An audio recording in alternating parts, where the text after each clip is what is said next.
Everybody's got opinions. We want to know what's yours. This is Everybody's Got Opinions with Keith D. Williams, former Wayne County Commissioner and political consultant Skip Mungo. We're going to take what you say and put the whole world on blast. Don't go away.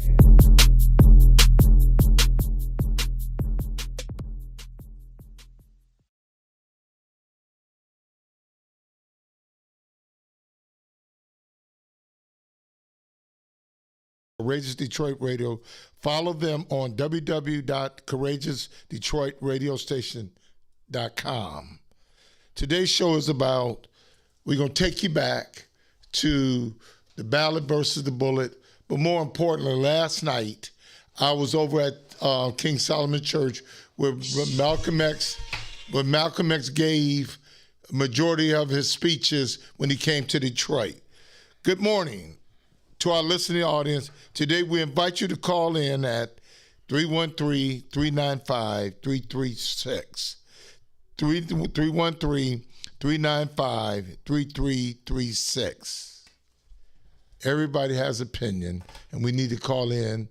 We need you to call in and give us your opinion.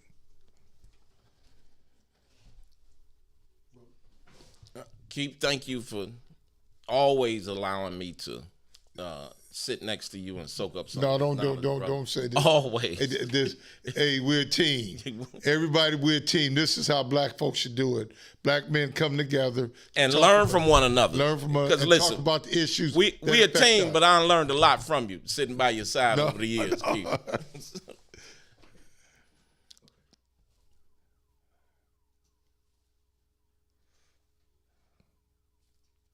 So today, though Islam is my religious philosophy, my political, economic, and social philosophy is black nationalism. You and I,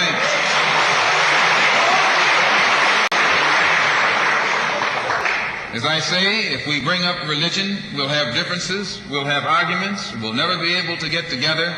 But if we keep our religion at home, keep our religion in the closet, keep our religion between ourselves and our God.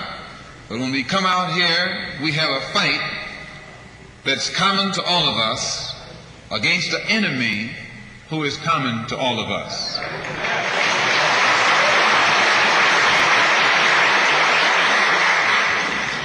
The political philosophy of black nationalism only means that the black man should control the politics and the politicians in his own community.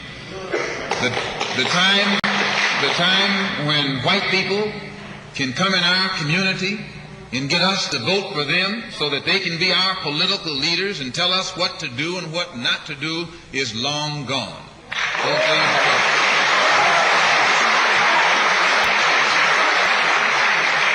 By the same token, the time when that same white man, knowing that your eyes are too far open, can send another Negro into the community, get you and me to support him so he can use him to lead us astray, those days are long gone.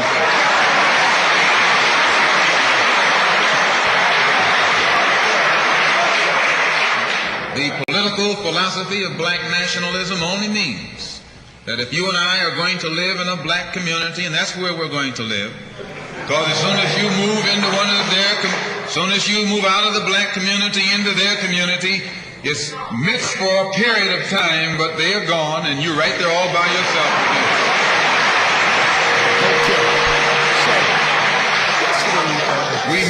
We must understand the politics of our community, and we must know what politics is supposed to produce. We must know what politics play in our lives, and until we become. And so when I went in there, you know, we had the Black Liberation folks there. I walk in there with my Dobbs on and my sports coat, and I felt kind of out of place a little bit because that's their world. Yeah. And I respect them for what they're trying to do, but I say we can do better, and rhetoric is one thing and reality is another. Malcolm X was telling us about self-determination and all those things. They had two of the guys was at the speech, was sitting there. Oh, really? So I asked them this question: Would if Malcolm X was here today, would he be upset or happy about what he was talking about never coming to fruition or coming to fruition? And the brother started looking at me. I said, because he talked about economic development. He talked about buying in your neighborhoods, doing business in your neighborhoods. Are we doing that? I say every corner we go in Detroit is somebody that's of another nationality controlling our commerce. So Skip, you've been a guy who's been deep into the Ballot versus Bullet, Malcolm X.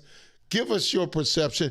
And before we go there, we have a black intellectual class that all they do is talk to themselves, but have they ever grown an economy where everybody can participate in? No.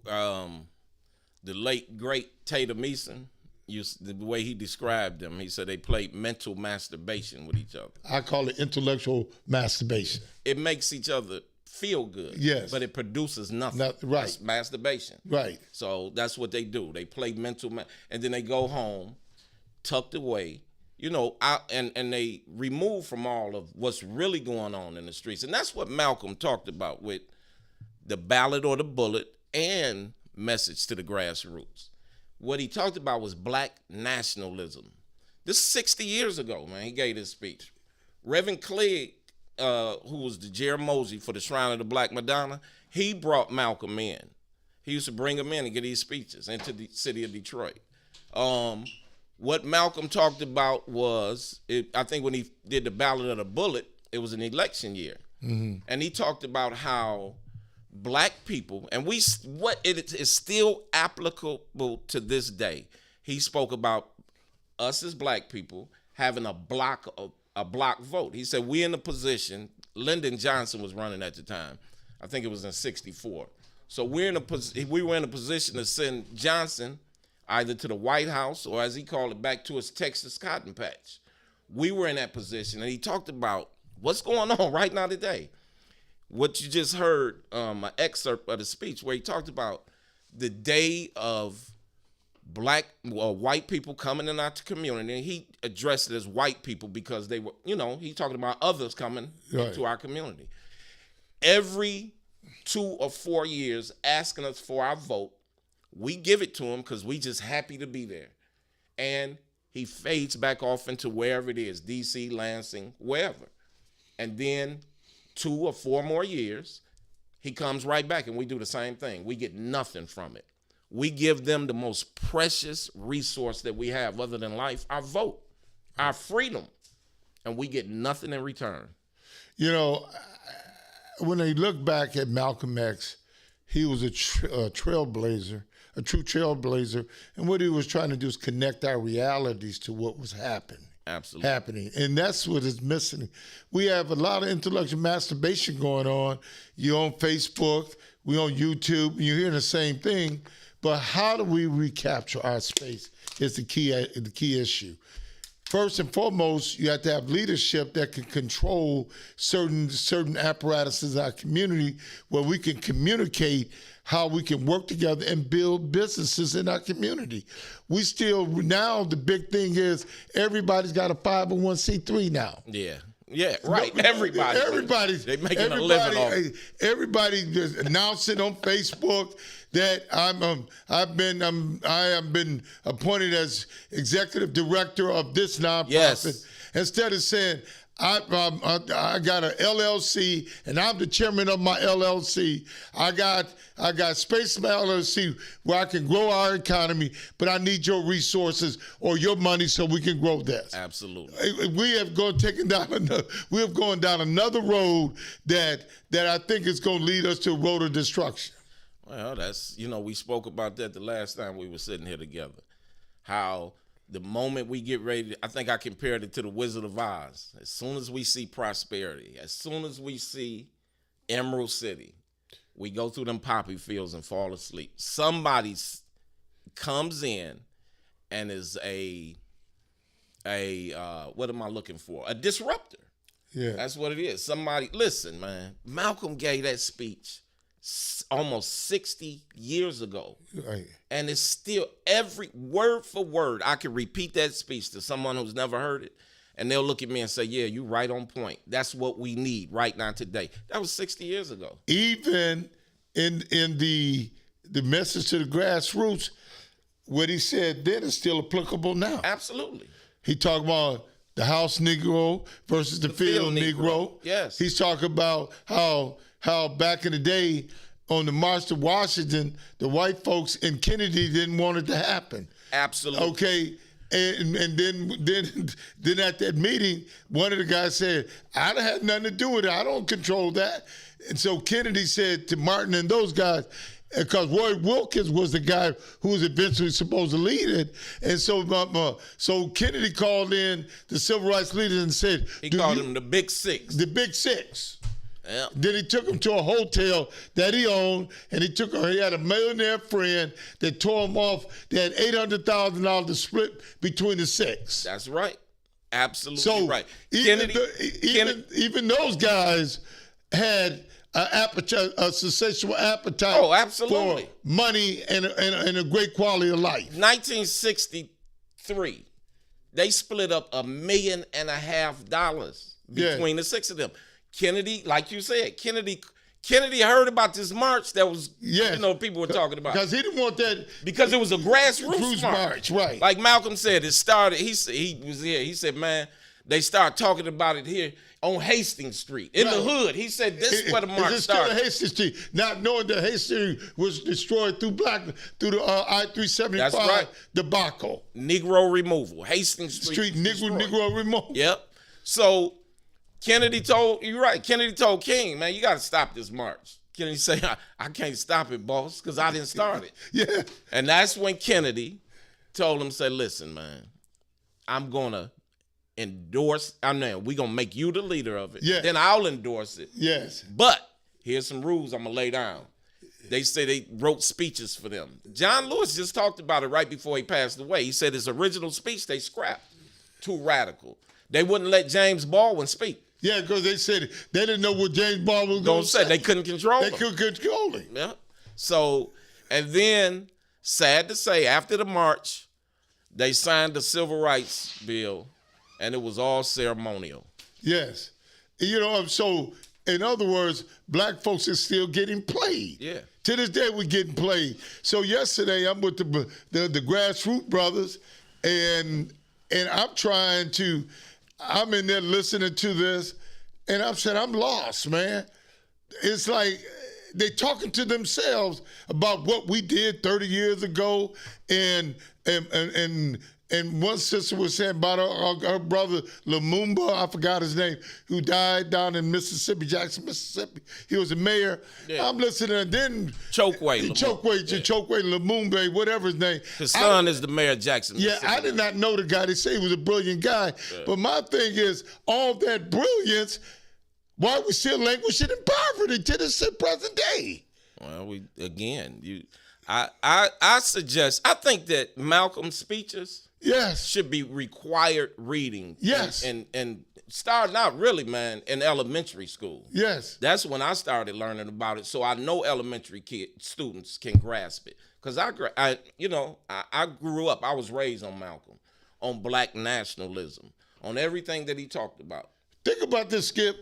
I was scared of Malcolm back in the day. As a kid, because I was trained when we went to school, the pledge of allegiance to the flag of the United States, to which it stand one nation under God, individual with liberty and justice for all. See, it was put in my head, man. Well, guess what? So anything that was radical, I thought that was the devil. You know, I had in the 12th grade, man, I had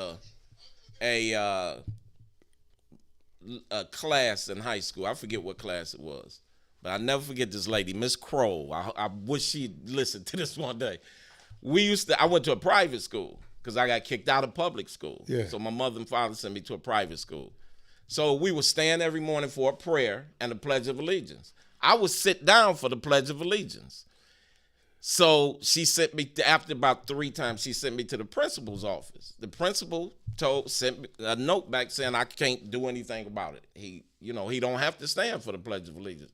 My mother told me at that time, my mother with her infinite wisdom, man, I swear, she's like, listen, you need to choose your battles because the pen is mightier than a sword. She's like, you won this battle, but are you going to win the war? You couldn't tell me nothing. I'm sitting down. We were studying Shakespeare. Man, I think it was Othello, whatever. I took a paper from my brother who graduated from the University of Michigan with honors. Man, I plagiarized the paper, turned it into another young lady who I won't mention her name, but he gave the paper to her in undergrad. She got an A on it. My brother got an A on it. I gave it to her, man, she tore it up, flunked me. Flunked she didn't say I plagiarized. She just dissected that paper and tore it up. So that's what my mother meant by the pen is mightier than a sword. I had to end up leaving that school because I wasn't going to graduate. Yep. So I've been on this tip for a long time, and it is frustrating, Keith. It's frustrating. Listen, I'm sitting there. I got all these intellectual folks. Okay, they all into themselves, and I'm sitting there. I'm an old school brother from the hood, little gangster in me back in the day. Got my dollars because I was trained. Yeah. I was dressing like the brothers from the hood. We dressed good back in the day. That's right. We didn't have sagging pants and none of that stuff. Oh. Our clothes fit us and all that. And it was recognized game. And I'm listening to this. I said, when are we going to get some money out of this? Right. Okay, so me and my wife sitting there, after it was all over with, after they did their little stuff, we got up and walked out. My man was handing the basket. Can you drop a few dollars in the basket? Okay? I'm saying all that feel-good conversation don't turn into financial prosperity. No, you know what I'm getting at? We got a lot of folks on these college campuses in America. All they do is go to school and study. That's it. But they never take that study and bring it into reality. No, they don't. You know what I'm saying? I can sit here behind my desk. Some of them don't. Yeah, so I'm not saying all, but guess what? If you look at all those PhDs and all that other stuff, they don't create no economy. No. They create economy for themselves. Absolutely. They write books. They got papers. Because last night, everybody's selling books, selling papers and all that other stuff. But where is the goods and service? I know goods and service for them, but the masses, that's what I'm talking about. That's the same church that endorsed Mike Duggan over Benny Napoleon during the mayoral election. I didn't know that. Whoa, yeah, I didn't know that.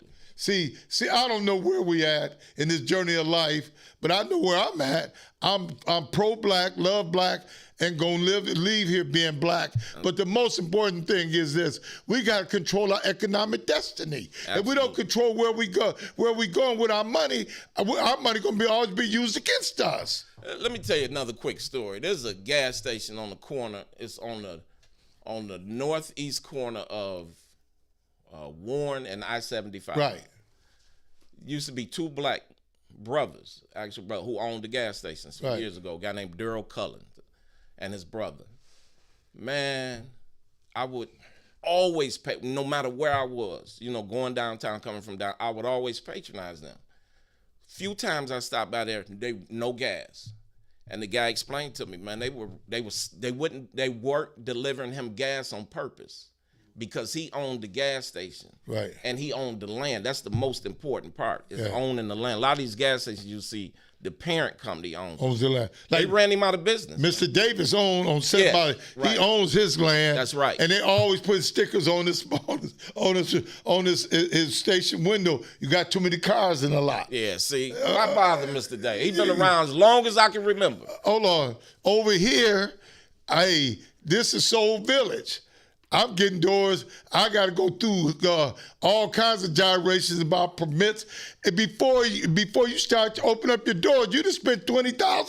Yeah, on permits. On permits, on architects and all that other stuff. So it's a vicious cycle, man. Then you have gas. This is what I don't understand. Where the young man was killed when the guy at the gas station locked him in. Remember? Right. And the guy pulled out the gun. And shot him. You have gas stations like that are operating without license. They operating with impunity. You have gas stations, that's the second gas station that had police contact and found out they didn't even have, how do you open up a gas station without license to sell gas? Let me tell you this. There's two over here where I'm at on Schoolcraft. There's a Marathon gas station and there's a Shell gas station. Yeah. I had my sheriff's hat on. I walked in, they selling loose cigarettes in front of me. And then the black sister cussed me out. Told me to get out the store. Then over here at the Shell gas station, the guy they was exchanging stuff in front of me. The father came at me like he wanted to do something to me. The owner of the gas station? Yes. Really? So I said, my life. You showed him your badge? I had my hat on and everything. I showed him my badge. I said, my life means more than arguing with this guy, walked out. But I said, you'll see me again. That's right. Okay, but see, I'm just saying, they come in our communities, they rape our communities, then they want us to acquiesce when they give you a bag of chips. Yeah, right. They're good for giving you hot dogs and chips. Oh, man, good for it. They're good for it. If there's a picnic, they may see they are sitting there, the 4 or 5 trucks over here, here go hot dogs and chips. That's it. But then they selling fried chicken, nice hot dogs and chips. And then on this corner, they selling chicken at the gas station. Yeah. Yeah. Oh yeah. Okay. Man. Then you go on 7 Mile with Superior Beauty and Barber Supply. There's an Asian cleaning up all that money. Black folks, when are we gonna get so smart and start doing business and capturing our space? You know what's amazing about the beauty supply business is they stand in business in the black community, getting rich.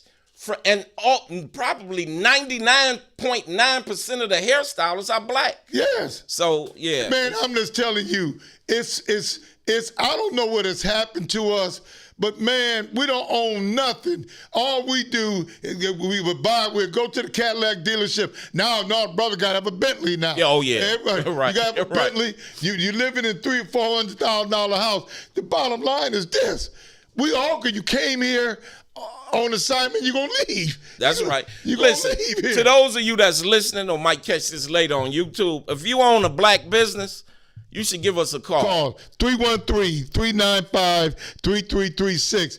Everybody's got an opinion. We want to hear your opinion. Call in. And we here every Saturday. So if you pick this up at a later date, tune in again and call in if you own a black business. And think about when Malcolm was talking about the ballot and the bullet. I'll never forget this in 2000 election, Benny against Mike Duggan. I had a brother run out of his house coming out, Mike Duggan. I looked at this brother, I said, wow. I said, who got to you? Okay. But that's the mentality. When you hold on, Judge, me and you talk about how do black folks in cities 85% black and turn on your own people? And I think it's safe to say it's probably 90% black. During that campaign, we had people actually telling us flat out, we need a white mayor. Yes. Flat out. They was telling us that. Yeah. Never heard nothing like it. Unbelievable. Hold on. But my man said, used to write for the Chronicles, he said, Keith, there was those Booker T. Washington Negroes. Yeah. There's a difference now. There is a difference. There's a difference. There's a difference. They said those are the folks, the seniors that worked in those plants. Yeah. I ain't mad at them because they need peace in their life. They do. Because I'm a senior too. I want peace in my life. But I keep stirring up the pot. But the bottom line is, how do you turn on your people? But see, I'll never forget, you and I had this conversation during the campaign. I thought that we could flip the senior vote because they remember days when. You know what I'm saying? Couldn't do it. You couldn't do it because they said that it's time for a new mayor. We had it 40 years. They said that. And forget about the fact they had it since 1701. Right. You know what I'm saying? And they the one ran the skullduggery. You done had multiple white mayors go to the penitentiary, get indicted in the city of Detroit. Black folks, listen to this. We came here in 1930 from the South to find a better place because Ford Motor said going to give you $5 a day. So when we came here, let's go back. In 1792, the street we drive on every day and the school Negroes think is the best in the city was slave owners. Cass and Montcalm. Montcalm was the first owner of slaves. Okay. He was the first. That's right. He was the first owner I of think slaves. James Cousins. No, the Cass, James Cousin, Woodward, Livernois, all the streets we drive down, DeQuinta, Joseph Campo was slaves. Right. So they talking about tearing those Confederate statues down. Out in the South. They need to change. Woodrow Wilson. Seriously. Yes. The most racist